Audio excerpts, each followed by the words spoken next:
दोस्त होना भी जरूरी है। यार राहुल, कैसे हो? चलो कहीं घूमने चलते हैं। हाँ ठीक है। कहाँ चलेंगे? कहीं पहाड़ों पर?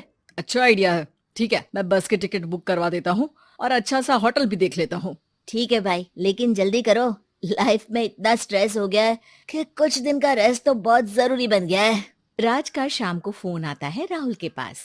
राहुल, मैंने टिकट बुक करवा दिया है। आज शाम की ही बस है। जल्दी से सामान पैक कर लो। ठीक है, सामान तो मैंने पहले ही पैक कर लिया है। अब तो बस शाम का इंतजार है, जब हम बस पकड़ेंगे और निकल पड़ेंगे धर्मशाला की ओर। शाम को दोनों दोस्त बस स्टॉप पर मिलते हैं और फिर वहाँ से निकल पड़ते हैं शिमला की ओर। सुबह होते होते ये दोनों दोस्त शिमला पहुँच गए, जहाँ ये होटल पहुँचे और वहाँ से निकल पड़े पहाड़ों पर घूमने। राज, यहाँ पहाड़ों पर कितना सुकून है ना। दूर दूर तक सिर्फ और सिर्फ पहाड़ ही है, और घूमने आए लोग भी यहाँ कितनी मस्ती कर रहे हैं। हाँ भाई, ये तो है। चलो कुछ खा ले। दोनों एक रेस्टोरेंट में पहुंच गए। वहां इनकी रेस्टोरेंट चलाने वाले लड़के से दोस्ती हो गई, जिसका नाम जितेंद्र था। जितेंद्र, तुम यहाँ कब से हो और रेस्टोरेंट खोलने का प्लान कैसे बनाया? अरे भाइयों, मैं तो यहीं का हूँ। बस बाहर कुछ साल के लिए गया था नौकरी करने, पर फिर लौट आया और अपने यहाँ ही रेस्टोरेंट खोल लिया। पिछले 6 साल से यहीं पर हूँ। अरे लेकिन जितेंद्र, एक बात तो बताओ, रेस्टोरेंट ही क्यों? कुछ और काम क्यों नहीं? और भैया, अपना तो ये मानना है कि आदमी दुनिया में कहीं भी हो लेकिन उसे भूख तो लगेगी ही, और इसके लिए उसे खाना तो चाहिए ही। यानी ये धंधा कभी मंदा नहीं पड़ता, इसलिए ये काम शुरू किया था। लेकिन इस काम में क्या मुनाफा भी होता है या फिर बस ऐसे ही काम चल रहा है शौकियाना तौर पर? और अरे क्यों नहीं भैया, काम तो हो ही रहा है और मुनाफा नहीं होता तो ये 10 लोगों का स्टाफ कैसे रख लेता।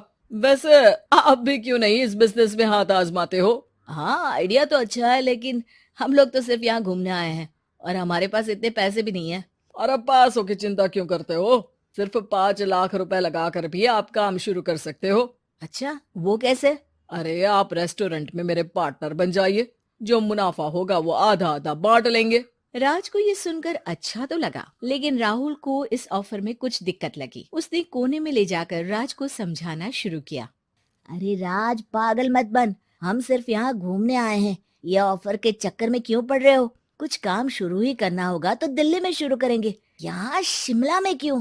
अरे बेवकूफ, दिल्ली में 5 लाख रुपए में कौन सा काम शुरू करेंगे?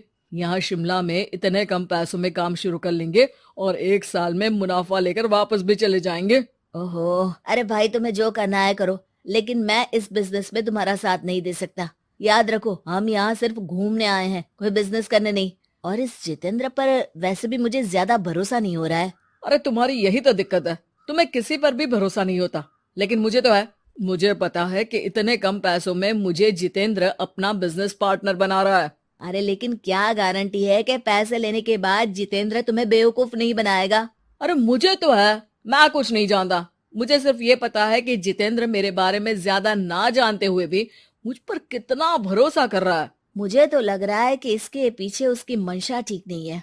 बाकी तुम्हें जो ठीक लगे वो करो। मैं तो आज शाम की ही बस से वापस जा रहा हूँ।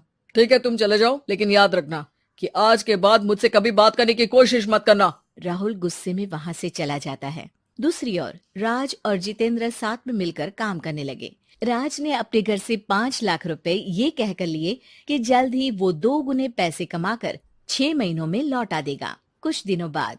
भाई जितेंद्र, तुमने 5 लाख रुपए तो ले लिया है, लेकिन काम में बहुत तेजी नहीं दिख रही है। अरे भाई, काम में थोड़ा समय लगता है, चिंता मत करो यार। हाँ वो तो ठीक है, लेकिन मेरे पैसों का तो कुछ हिसाब दो। कहाँ लगाया तुमने? अरे बड़े आए पैसों का हिसाब मांगने वाले। वो तो शुक्र मनाओ कि इतने कम पैसों में मैंने तुम्हें काम पर रख लिया है। क्या कहा तुमने? मुझे काम पर रखा है? अरे मैं तो तुम्हारा बिजनेस पार्टनर हूँ। बड़ा आया पार्टनर बनने वाला। औकात देखिए अपनी। 5 लाख में रेस्टोरेंट खरीद लिया है क्या? ऐसा है तो मेरे पैसे वापस करो, मुझे तुम्हारे साथ काम नहीं करना है। अरे पैसे कैसे? वो सब तो काम में लग गए। अब तुम्हें वापस जाना है तो चले जाओ, कोई पैसा नहीं मिलने वाला है। राज को अपने साथ होने वाले धोखे का एहसास हो चुका था, लेकिन तब तक देर हो चुकी थी। उसे अपने दोस्त राहुल की याद सताने लगी, जिसने पहले ही आगाह कर दिया था कि इस बिजनेस में धोखा है, लेकिन अब तो देर हो चुकी थी। राज को अब कोई रास्ता नहीं सूझ रहा था। जितेंद्र भाई, मेरे पैसे वापस कर दो ताकि मैं लौट जाऊं। मुझे अब तुम्हारे साथ कोई काम नहीं करना भाई। ये सुनते ही जितेंद्र अपने कुछ साथियों के साथ राज पर टूट पड़ा और उसकी जमकर पिटाई कर दी। राज बेहोश हो चुका था। जब उसने आंख खोली तो उसे अपने सामने पूरा परिवार, पुराना दोस्त राहुल भी दिखा। सभी को देखकर राज की आंख में आंसू आ गए। राहुल, मुझे माफ कर दो। अगर समय रहते मैं तुम्हारी बात मान लेता तो आज शायद ये दिन ना देखना पड़ता। अरे शुक्र मनाओ कि जान बच गई। वो तो भला हो एक आदमी का जिसने मुझे फोन कर दिया था, तभी तुम्हारी जान बच सकी। मुझे माफ कर दे दोस्त, तेरी सलाह ना मानकर मैंने बड़ी भूल की है। अरे अरे भाई, मेरे हाथ मत जोड़ो। बस ध्यान रखना कि अच्छा दोस्त आपको हमेशा अच्छी सलाह देता है, इसलिए दोस्तों की सलाह पर ध्यान देना चाहिए।